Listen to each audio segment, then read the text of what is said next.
we said instinctive reaction must be followed by thoughtful reaction. So here are the same signals. This is a report to the president for the Macondo event. This is, according to the report, the event which started Macondo.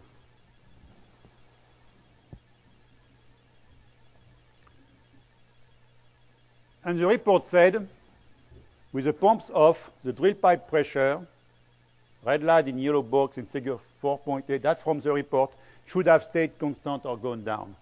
Of course, what we're talking about here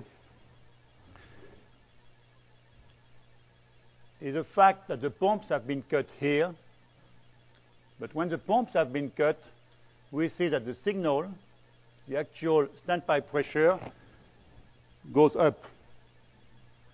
However, the report should have been much more carefully phrased, because it is quite easy to find other wells totally independent of Macondo, where you have, for example, on the top, the same pump cut. Here, the pump is cut. The pump is cut right here.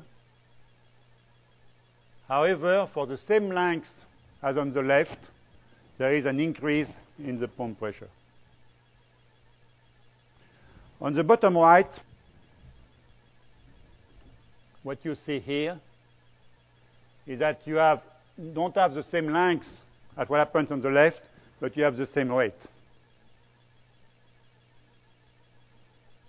So we are in the same situation as we were before. We have to make the part between the catastrophic event, and that's one of the most catastrophic in our history, and the events on the right, which are benign and normal course of operation.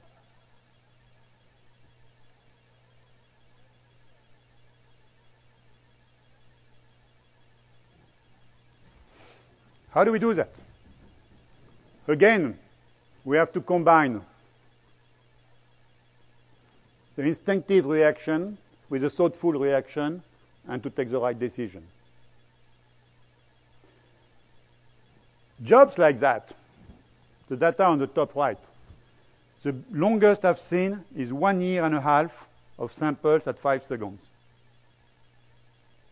So 5 second sampling, 1 year, no, not 1 year, sorry, 1 year and 2 months.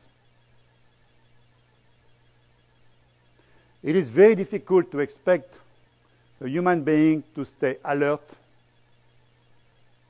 for that length of time on those kind of signals.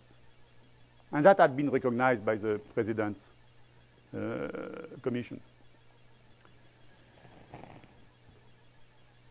So what we're going to try to do is not to substitute to the driller, because we cannot do that. But can we, with the computer and today's technology, can we help the driller?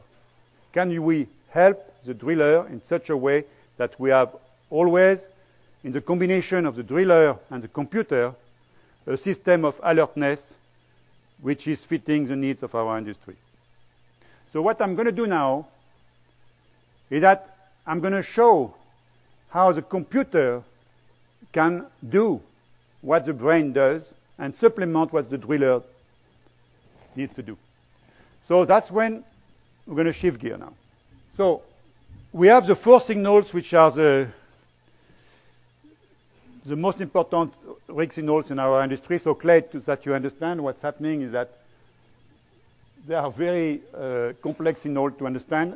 They are very accurate, contrarily to what the industry says very often, that the sensors are not good. It's absolutely not true. The sensors are very good, but the physical phenomena that they reflect are extremely complex.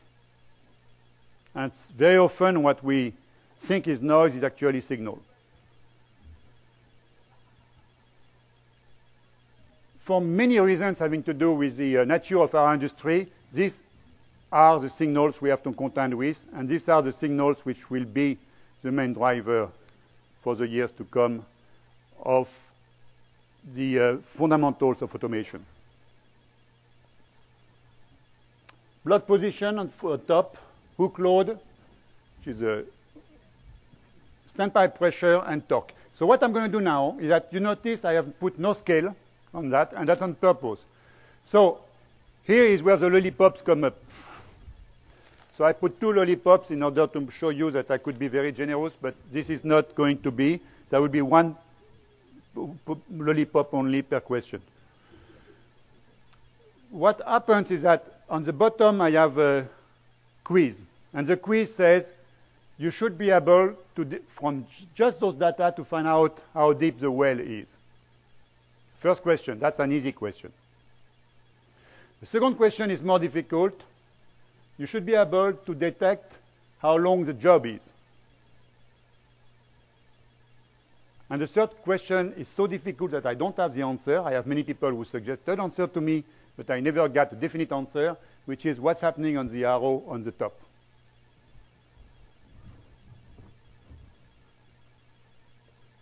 Right here. So obviously that's the same as this, but what is it? So I have, nobody has given me satisfying answer on that, and I've not found it in the archives. So if you answer this one, you get 3 lollipops. So remember, 1 lollipop for the first one, 1 lollipop for the middle one, and 3 lollipops for the one on the right.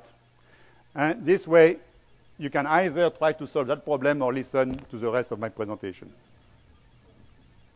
And I say that because I noticed once I did that presentation before to repeat, and I found people all got to sleep at this particular point. So I thought that I should do something about it. So we're going to see. What we're going to see is what the computer does first, as the computer trying to do what the brain does right there in the posterior cortex. Again, what we do is that we take the input from the eyes and we try to find the signals. And that's what I'm going to show. The part that we are talking about is the front part, top right part. The first thing we can do, and the eye does it very well, is to find those things that the eye is very good at finding right there. You see the vertical parts? The vertical parts are important because this is when the hook is free. So it moves very fast and very smoothly. So you want to identify those events.